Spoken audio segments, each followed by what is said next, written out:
कौन है?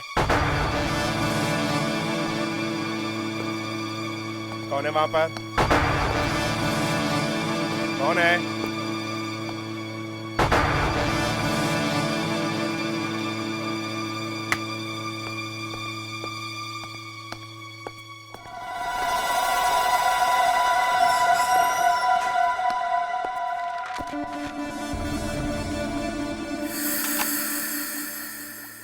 ये लेटर हमें रमन एंड सन्स के लेटर को रिप्लाई में भेजना है। इसमें उनसे कहना है कि आपके 10 करोड़ रुपए हमें अभी तक नहीं मिले।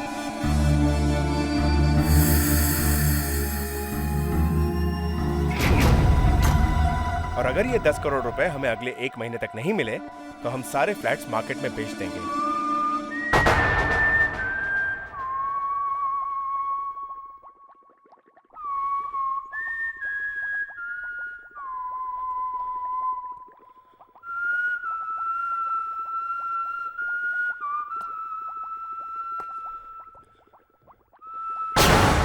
तुम ये सीटी क्यों बजा रहे हो?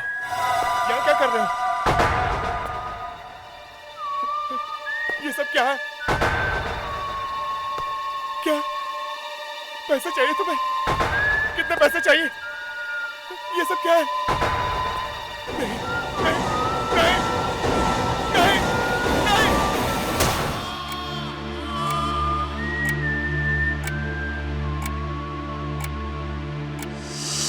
खूनी कोई प्रोफेशनल किलर लगता है बॉस। मगर राजेश रात को इतनी देर तक ऑफिस में क्या कर रहा था? सर वो काम कर रहे थे। इतनी देर तक काम कर रहे थे वो? जी सर, ये उनकी आदत थी सर। घर जाने से पहले वो अगले दिन के सारे लेटर्स को डिक्टाफोन में रिकॉर्ड कर लेते थे सर। और जब मैं आती थी तो डिक्टाफोन में रिकॉर्डेड सारे मैसेजेस, सारे लेटर्स को मैं लिख लेती थी सर, और उस हिसाब से उनकी अपॉइंटमेंट को फिक्स करती थी। डिक्टाफोन में रिकॉर्ड करते थे? जी सर।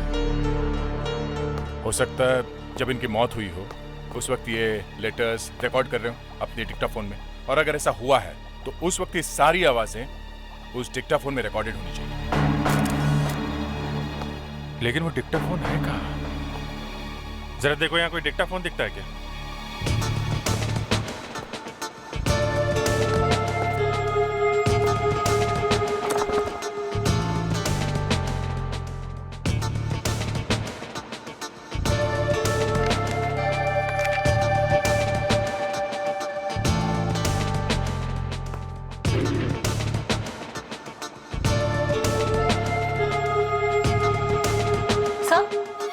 मिल गया, ये रहा डिक्टाफोन।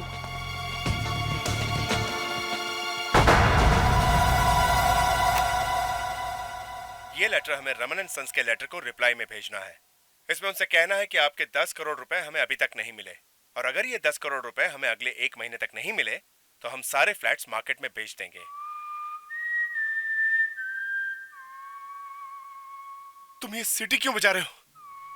तुम यहाँ क्या कर रहे हो? ये सब क्या है? पैसे चाहिए तुम्हें? कितने पैसे चाहिए? नहीं, नहीं, नहीं। ये क्या? लगता है कोई सीटी बजा रहा है। अब ये सीटी हमें उस कातिल तक पहुंचाएगी। खूनी कितना भी चालाक क्यों ना हो, कोई ना कोई गलती तो जरूर करता है। मुझे तो इस वक्त यहाँ कोई गलती दिखाई नहीं दे रही है। इस टेप पे अभी एक सीटी की आवाज सुनी ना? हाँ।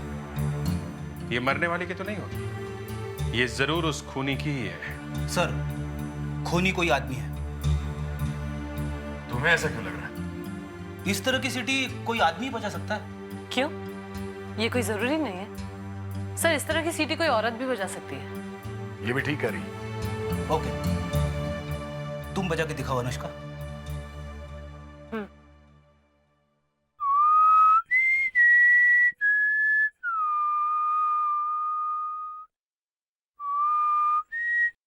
अब भी कोई शक है? खूनी एक औरत भी हो सकती है, मगर बहुत जहां तक मैं जानता हूं ये ट्यून मैंने पहले कभी नहीं सुनी है। तुम तो ऐसा कह रहे हो जैसे तुम सारी ट्यून सुनते हो और जानते हो। सारी तो नहीं, मगर म्यूजिक के बारे में मैं अच्छी खासी जानकारी रखता हूँ। म्यूजिक सुनता हूँ मैं, किशोर दा, मुकेश जी, रफी साहब, मन्ना दा, और ये आजकल के रीमिक्स ये भी सुनता हूँ।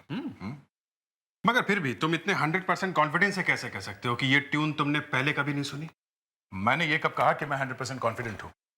मगर अगर इस ट्यून पे कोई गाना बना है तो या तो एकदम नया है, मार्केट में नहीं आया है, या फिर ज्यादा पॉपुलर नहीं रहा होगा, यानी पब्लिक के नोटिस में नहीं आया है। मतलब अगर इस ट्यून पे गाना बना भी है तो ज्यादा लोगों ने नहीं सुना है। हो सकता है।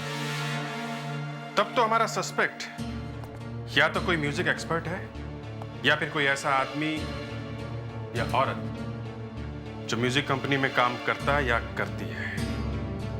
तो फिर हमें किसी ऐसे आदमी को कांटेक्ट करना पड़ेगा जो नए म्यूजिक पे अपनी राय देता हो। शुरुआत के लिए आइडिया अच्छा है।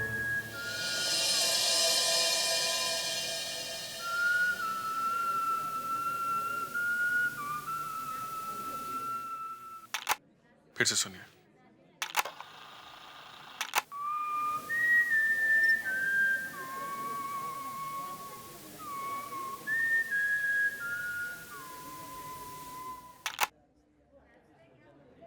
क्या लगता है आपको?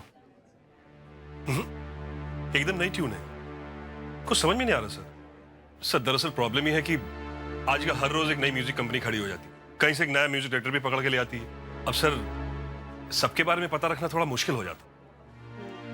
अब क्या करें सर? एक तरीका है सर, आप एफएम रेडियो स्टेशन जाएं, उनके पास नए से नए और पुराने से पुराने गानों के और धुनों का कलेक्शन रहता है, और साथ में म्यूजिक कंपनी भी अपनी आने वाली एल्बम उन्हीं के पास भेजती है ताकि वो बार बार बजाकर उसे पॉपुलर कर दे। मुझे ऐसा लगता है कि सर आपको वहां से हेल्प जरूर मिल सकती है।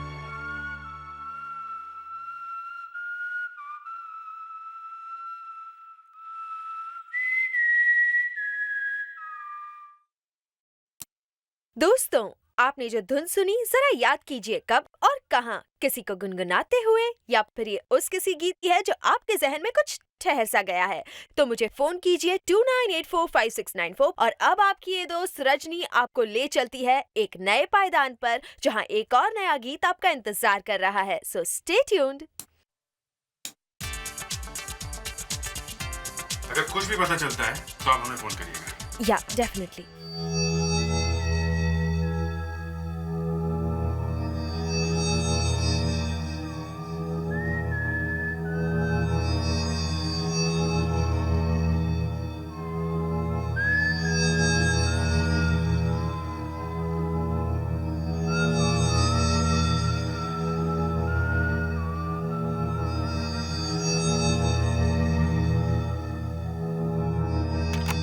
फेडिक्स बंद मत करो, टेप चलने दो। पूरी रात चली है, शायद कोई साउंड हो।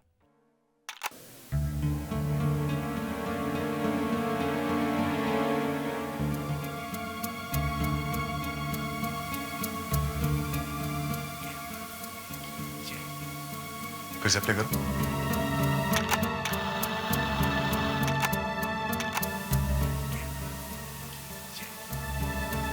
कोई बोल रहा है मगर समझ में नहीं आ रहा। पर मेरी समझ में आ रहा है कि मामला क्या है।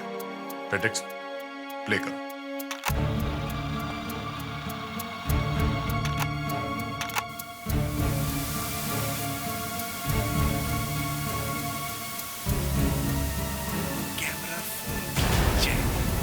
कैमरा फोन की जय। आप समझे फ्रेडरिक्स? जिस वक्त राजेश का खून हुआ उस वक्त कैबिन में कोई तीसरा आदमी भी था। क्या?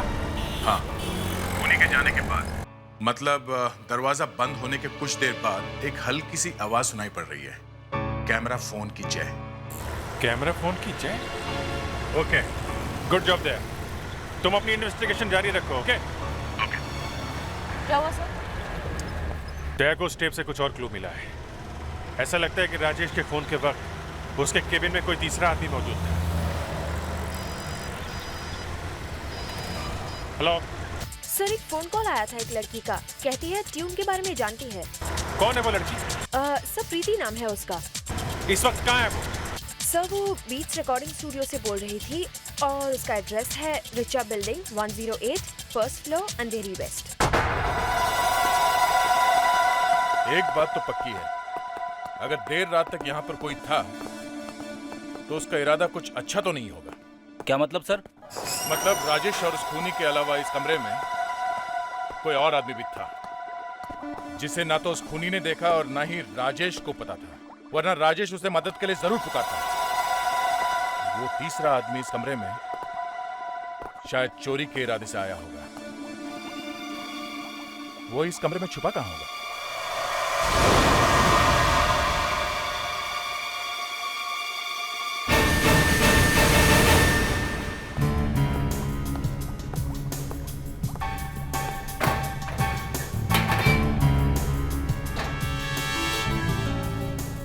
इस कमरे में यही एक जगह है जहां वो तीसरा आदमी छुप सकता था। फेड्रिक्स, सोचो कि राजेश वहां खड़ा है और तुम उसका खून करने वाले हो, तो कैसे करोगे? दिखाओ। खूनी जरूर दरवाजे से अंदर आया होगा। राजेश वहां खड़ा था। खूनी ने राजेश को ऐसे मार दिया।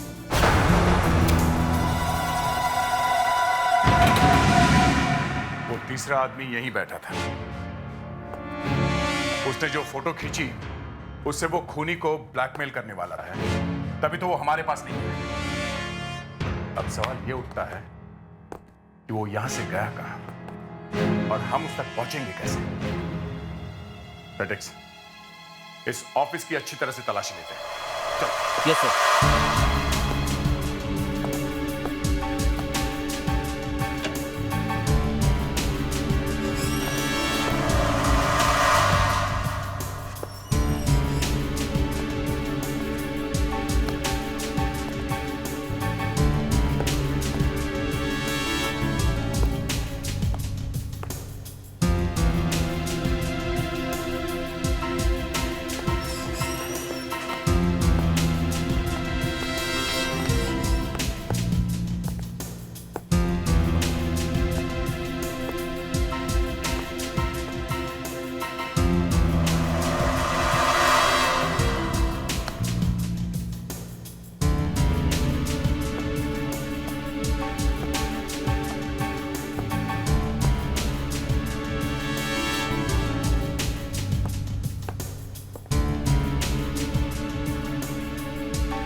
सर,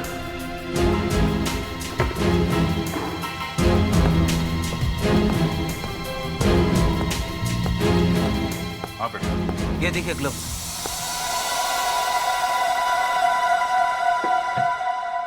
खूनी के ही होंगे, वरना बिल्डर के ऑफिस में इसका क्या काम? खूनी के होते तो इस पे खून के निशान लगे होते हैं। ये उस कैमरा फोन वाले के हो सकते हैं। एक्सक्यूज मी, ये मिस प्रीति कहाँ मिलेंगी? Room number 3। थैंक्स।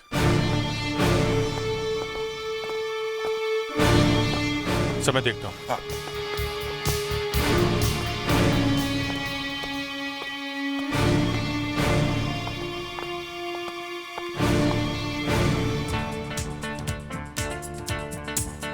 मिस प्रीति, यस मैं इंस्पेक्टर अभिजीत, सीआईडी से। आपने ही फोन किया था?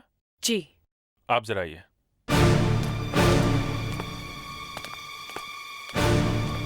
सर, प्रीति।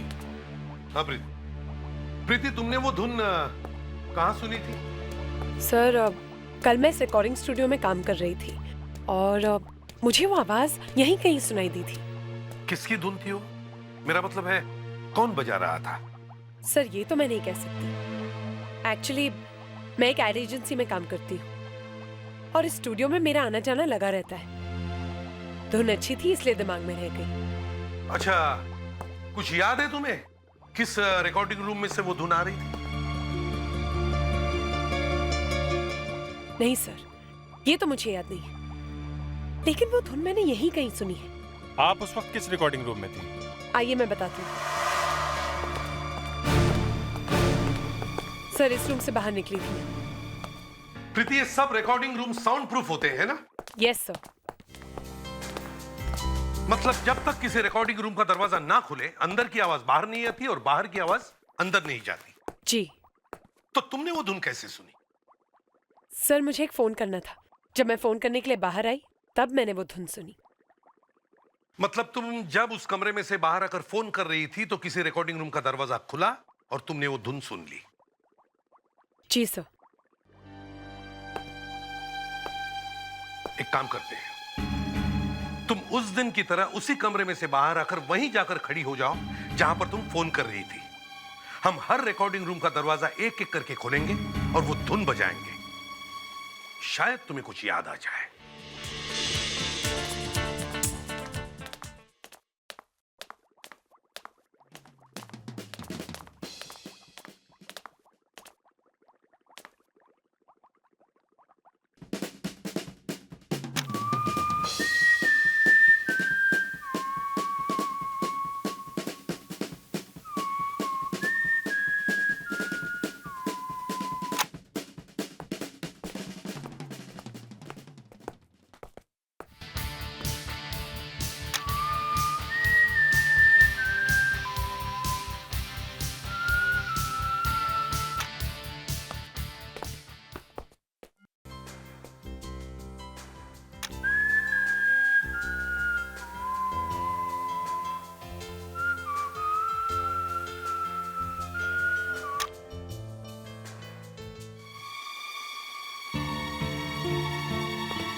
हेलो। मैं इस वक्त रिकॉर्डिंग स्टूडियो पर। हाँ हाँ, बस आ रही। Okay bye. धुन अच्छी। सर याद आ गया, इसी रूम में से आवाज आ रही थी। Are you sure? Yes sir, 100%। Sir CID को रिकॉर्ड दिखाने के लिए हम ना क्यों करेंगे? सर ये वो रजिस्टर है जिसमें हर पार्टी की एंट्री रहती है, जिसकी यहाँ बुकिंग होती है। कल 4 नंबर रिकॉर्डिंग रूम में किसकी रिकॉर्डिंग थी? 1 मिनट सर।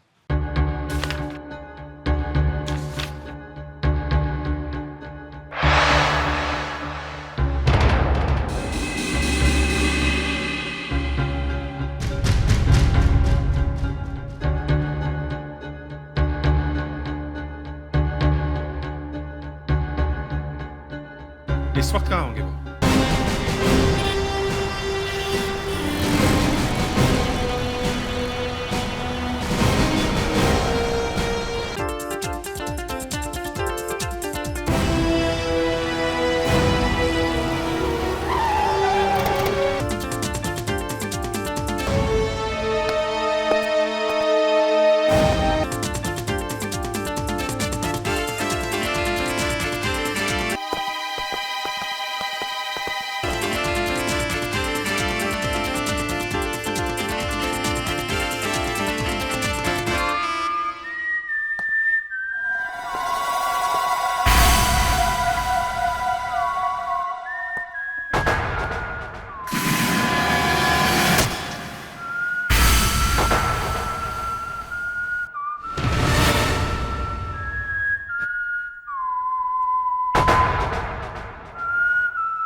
कौन है आप लोग और कहां घुसे आ रहे हैं? हम आप ही से मिलने आए मिस्टर बाबा सहगल। एक्सक्यूज मी, कौन है आप? मैं ACP Pradyuman, CID. Sir rehearsal चल रही है, इतना तो देखिए आप। वो हमें दिख रहा है। आप हमारे साथ चलिए। You are under arrest. Arrest? But आप मेरे को अरेस्ट क्यों करेंगे? क्योंकि आप सीटी बहुत बढ़िया बजाते हो। क्या?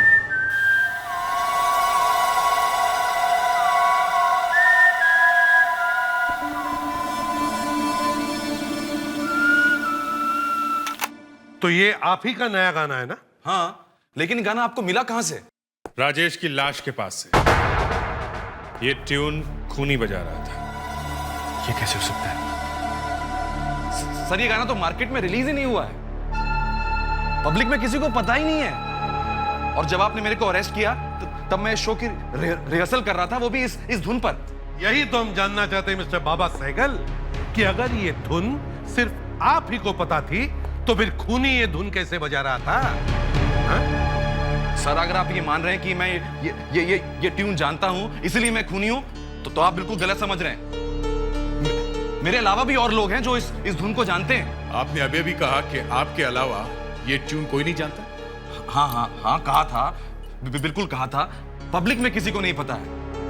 जब एक गाना कंपोज होता है तो बहुत सारे लोग काम करते हैं, composer, arranger, lyric writer, technicians, musicians, तब एक नया गाना बनता है। और आपके साथ कितने लोग काम करते हैं? तकरीबन 5 से 6 लोग। अच्छा, अभिजीत सर, इन सबको बुलाओ। डॉक्टर साहब, कुछ पता चला? पता करने की कोशिश कर रहा हूं। सर जरा जल्दी कीजिए। आप स्पीड से काम करेंगे तो खूनी इंडिया छोड़कर दुबई में बैठा होगा। तुम डिपार्टमेंट में यह साबित करना चाहते हो ना कि केस सबसे पहले तुमने सॉल्व किया। आप जो भी समझे। सच तो यह है कि जो आदमी मरने वाले के ऑफिस में छुपा हुआ था उसने खूनी को जरूर देखा है, इसीलिए वो कैमरा फोन के जय किनारे लगा रहा था। तो इससे तुम्हारी सेहत पे क्या फर्क पड़ गया? वो खूनी को ब्लैकमेल करेगा। अगर हम इस आदमी के पास पहले नहीं पहुंचे तो वो खूनी से सौदा कर लेगा, और जो सबूत इस आदमी के पास है वो मिट जाएंगे। दया खूनी कैसा भी हो, कहीं भी हो, सालूखे के हाथ से नहीं बच सकता।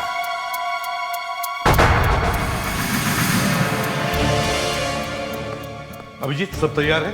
Yes sir. वॉइस एनालिस्ट अपने इक्विपमेंट चेक कर रहा है sir. Morning sir. Good morning.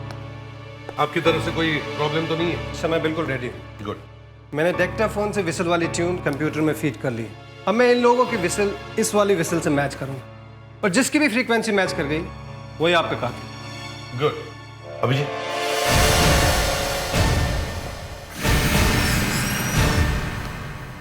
आप लोग एक एक करके वहां उस केबिन में जाएंगे और माइक के सामने सीटी बजाएंगे। देखते हैं किसकी सीटी उस सीटी से मैच करती है। आप आइए पहले।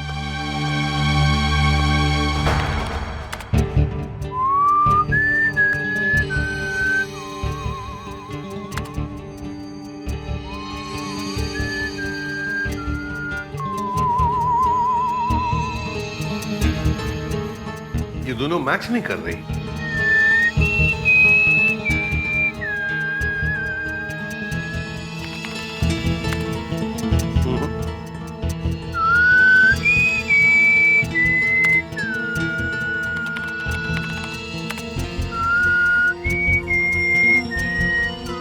ये भी फ्रीक्वेंसीज मैच नहीं हो रही है।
साहब, आपने मुझे और मेरे साथियों को गलती से शक के घेरे में लिया है। कहा था ना मैंने आपसे, हमारा कुछ लेना देना नहीं है इस मर्डर से।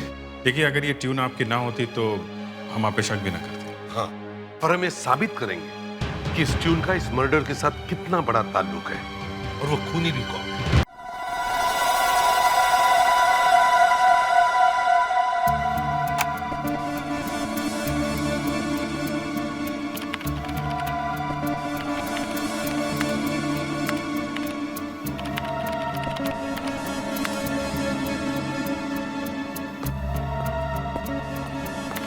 हेलो डॉक्टर साहब, कुछ मिला क्या? मिला तो है, ये फिंगरप्रिंट्स जो मुझे ग्लव्स की उल्टी साइड में मिले। किसके? बाबा साइकिल या उसके किसी साथी के? वही तो मैच करने की कोशिश कर रहा हूं।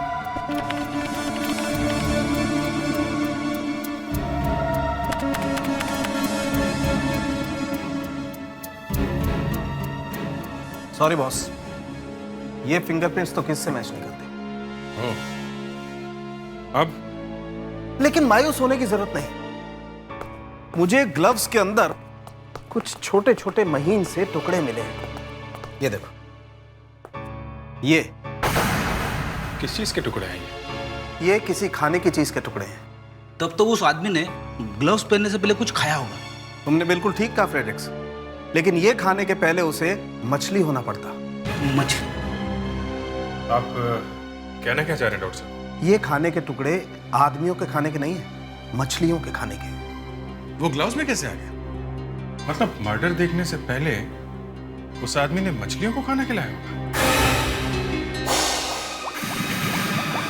इसका मतलब उस आदमी का मछली या मछली के टैंक से कोई रिश्ता है। या तो वो आदमी मछलियां खरीदने बेचने का काम करता है, या फिर फिश टैंक बनाने और बेचने का। यह भी हो सकता है कि वो राजेश के ऑफिस में रखे हुए फिश टैंक को साफ करने का काम करता हो। उसके स्टाफ से पता करते हैं वो फिश टैंक कौन साफ करता है। Excuse me. यस, हम लोग सीआईडी से हैं। सीआईडी से? यहाँ क्यों?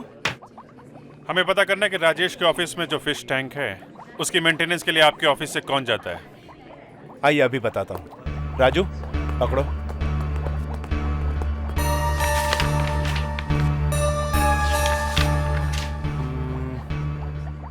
देखिए, वो एरिया 3 लोग कवर करते हैं, किरण, राणा और विकास। 23 तारीख को वहां कौन गया था? देखिए, 23 को राणा तो आया नहीं था। विकास 4 बजे आया था, लेकिन उसने राजेश जी का ऑफिस अटेंड नहीं किया था। ये आप कैसे कह सकते हैं? क्योंकि हमारे आदमी जिस किसी क्लाइंट को विजिट करते हैं वहाँ उनसे क्लाइंट विजिट रसीद लेते हैं, जिन पर क्लाइंट की साइन होती है। और ये तीसरा आदमी क्या नाम है? किरण? किरण तो काफी दिन से आ नहीं रहा है। कब से? हाँ, 23 तारीख से।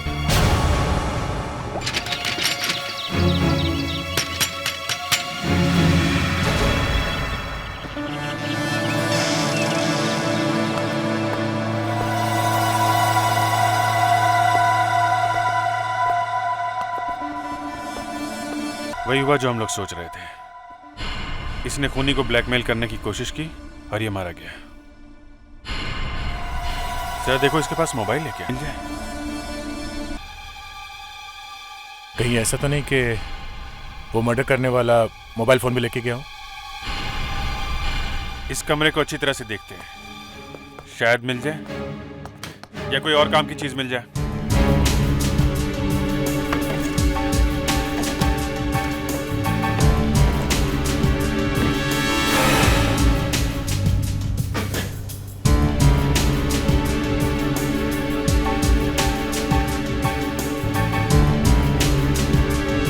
ये क्या है?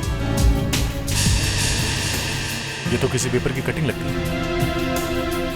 उम्र 25 साल, हिंदू, सारस्वत कोकनास्त, एक इंटरनेशनल बैंक में मैनेजर है।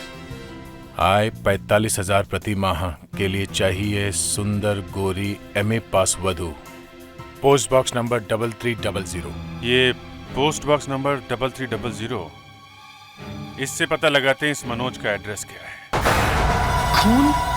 सर, मैं ऐसे किसी आदमी को नहीं जानता हूँ। इस आदमी की डेड बॉडी के पास पूरा अखबार नहीं, आपके एडवर्टाइजमेंट की कटिंग मिली है हमें। मिली है तो मैं क्या करूँ? मैंने तो अखबार में सिर्फ एडवर्टाइजमेंट दिया था, और अगर उसे देख के कोई कुछ करता है तो हाउ डू आई नो? अब तक रिश्ते के लिए आप कितनी लड़कियों से मिल चुके हैं? सर, सिर्फ एक। कुछ दिन पहले ही तो मैंने एडवर्टाइजमेंट दिया था सर। रिस्पॉन्स भी आ रहा है, मैंने लिस्ट बनाई है। कुछ लड़कियों से आज मिलूंगा और कुछ से कल। आप जिनसे भी मिलेंगे हम उन्हें देखेंगे। जी जी। क्या पता उनमें से किसी का किरण के मर्डर से कोई कनेक्शन?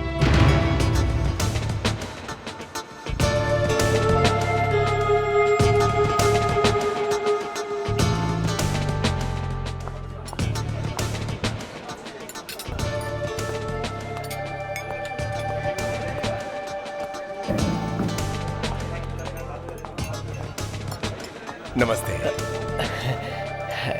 नमस्ते जी, मैं ही मनोज हूँ, और ये मेरे बड़े भाई। नमस्ते। नमस्ते। आप बैठिए, बैठिए। आप पूछिए।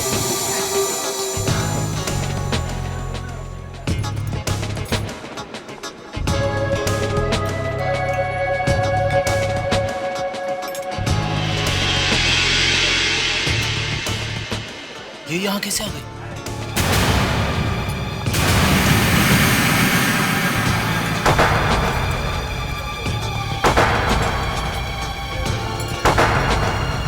हाय। हाय मनोज। जी हाँ, मैं ही मनोज हूँ और ये मेरे बड़े बहुत बढ़िया खेल खेला था तुमने। खेल? कौन सा खेल? वही धुन, वो सीटी वाली धुन, बहुत बढ़िया धुन थी वो। जैसे ही तुम्हें पता चला कि तुम पकड़ी जाने वाली हो, तुमने हमें बुलाया और सीधे बाबा सैगल के पास भेज दिया। मैंने ऐसा कुछ नहीं किया सर। मैंने आप लोगों का अनाउंसमेंट रेडियो पर सुना तो मुझे लगा कि मुझे सीआईडी की मदद करनी चाहिए। अच्छा, तो तुम मनोज के साथ क्या कर रही थी? मनोज? उसने शादी की ऐड दी थी और मैं शादी करना चाहती हूँ। मगर तुम्हारी किस्मत ही खराब थी। वो शादी की ऐड हमें उस आदमी की लाश के पास मिली जिसका मर्डर तुमने किया था। ये आप किसके मर्डर की बात कर रहे हैं? उसी की जो तुम्हें ब्लैकमेल कर रहा था, क्योंकि उसने तुम्हें खून करते हुए देख लिया था। खून? मैंने किसी का खून नहीं किया।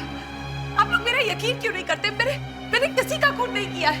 उस धुन के बारे में तुम्हें मालूम होना, वो शादी की ऐड किरण की लाश के पास मिलना और वो ऐड को देखकर मनोज के पास जाना, ये कोइंसिडेंस नहीं है, समझी?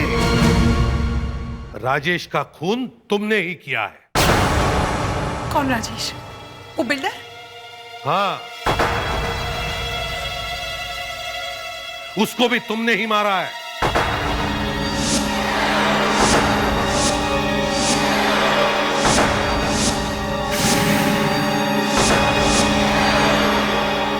मिस प्रीति?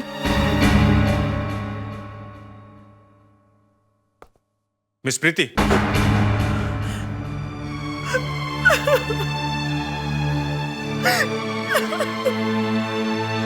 मैडम, हम औरतों की बहुत इज्जत करते हैं, इसीलिए आपसे रिक्वेस्ट करते हैं कि आप हमें मजबूर ना करें। बोलो प्रीति, सच क्या है? बताओ प्रीति, सच क्या है? मैंने ही राजेश को मारा और उस दूसरे आदमी को भी मैंने ही मारा। दोनों को मैंने ही मार दिया।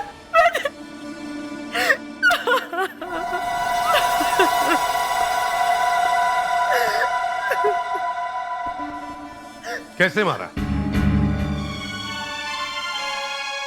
मैंने पूछा कैसे मारा? ये सब आप लोग जानकर क्या करेंगे? मैंने कहा ना आपसे, मैंने उन दोनों को मार दिया। कैसे मारा? चाकू से, जहर देकर, गला दबा कर या बंदूक से? बताओ कैसे मारा? तुम नहीं बता सकती क्योंकि तुमने किसी को मारा ही नहीं है। तुम किसी को बचाने की कोशिश कर रही हो। कौन है वो? क्या रिश्ता है तुम्हारा उस आदमी से? बताओ। वो मेरे पापा है। सुना आप लोगों ने? वो मेरे पापा है। मेरे पापा है वो। पूछते क्या रिश्ता है?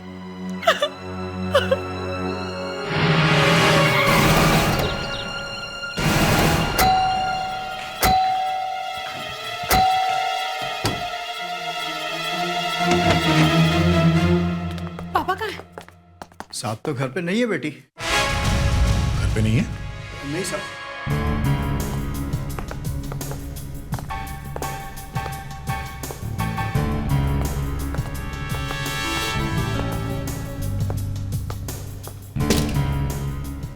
लगता है वो भाग गया। उन्होंने बताया नहीं तुम्हें कि कहां जा रहे हैं वो? नहीं साहब, पर जाने से पहले किसी से फोन पे बात करने की कोशिश कर रहे थे। किससे? ये तो पता नहीं, बात तो कुछ हुई नहीं। बार बार नंबर घुमाते थे, काट देते थे। ऐसा 3-4 बार उन्होंने किया, फिर अचानक निकल गए। मतलब ब्लैंक कॉल्स? डायल करने से पता चल जाएगा किसका नंबर है।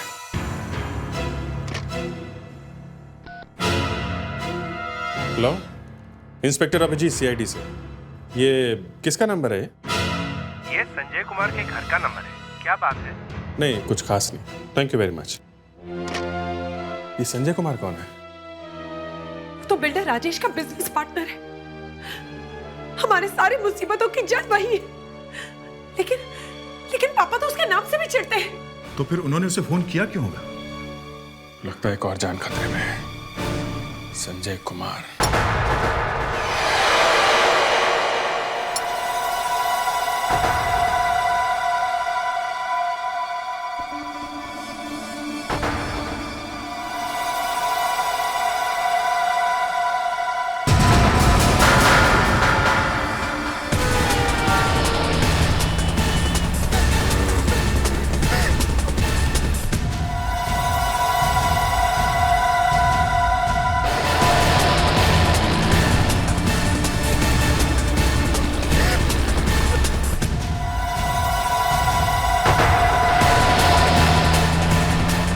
क्या कर रहे हो आप? जिंदगी के सारे हिसाब पूरे कर रहे हैं। रुक जाओ नहीं तो गोली चला दूंगा। मैं इसे जिंदा नहीं छोड़ूंगा। चीटिंग के केस में तुम्हें भी अरेस्ट किया जाता है मिस्टर संजय। वो ट्यून थी ही इतनी अच्छी कि किसी की भी जुबान पे चढ़ जाए। प्रीति से सुनी तो अनजाने में मैं भी गुनगुनाने लगा।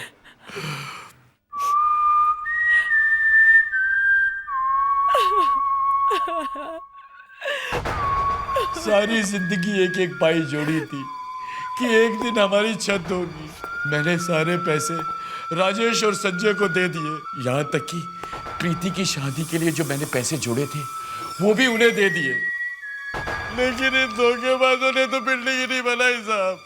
मैंने सोचा इन धोखेबाजों से बदला लेने का।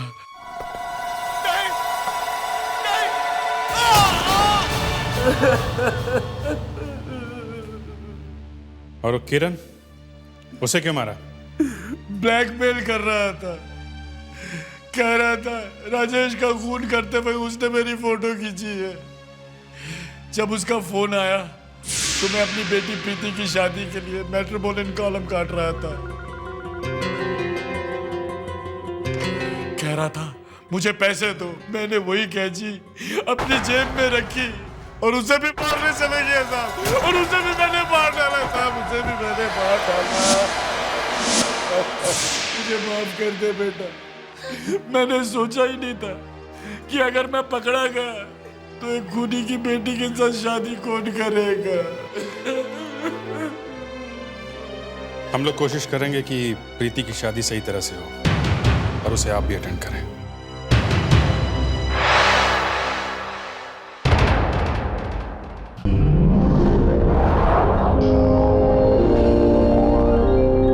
CID के और भी मजेदार और सस्पेंस से जुड़े एपिसोड्स को देखने के लिए हमारे चैनल को सब्सक्राइब करें और बेल आइकॉन दबाना ना भूलें।